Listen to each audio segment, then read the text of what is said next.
ate omuwendo gw'abakyala abafiira mu ssanya gukyali waggulu mu ggwanga ng'abasinga obuzibu babuteeka ku bulagajjavu obw'abasawo n'abalwadde abatabeera na bikozesebwa.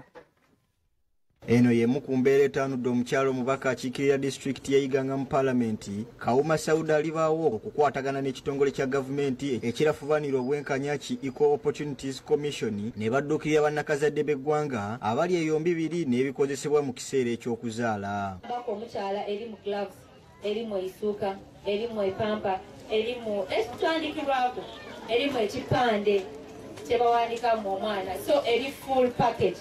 Baweereddwa mwe mubadde Mama's Kit, ebbaafu z'abaana kw'ossa n'ebyokulya ebizzaamu amaanyi mu kiseera ng'omukyala ali lubuto.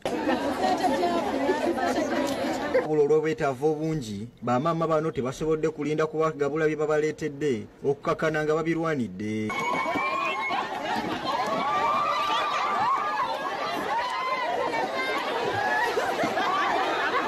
Omubaka Kawuma asiimye gavumenti olw'obujjanjabi bwetuusa ku bantu wabula n'asaba okwongera ku bikozesebwa. Nga yoona erina omwidizo mungi nga nakavule kule nalye nakavule era mwidi bulungi nti tuli kusaba okuba nti ba elevatinga era bwe bana elevatinga nina mu Ngare Health Center edda kwikaikanaku omwidizo tubwine baidandaba abantu bangi n'emboozi eyo kankumuzeemu katono ate nkomewo n'amalala.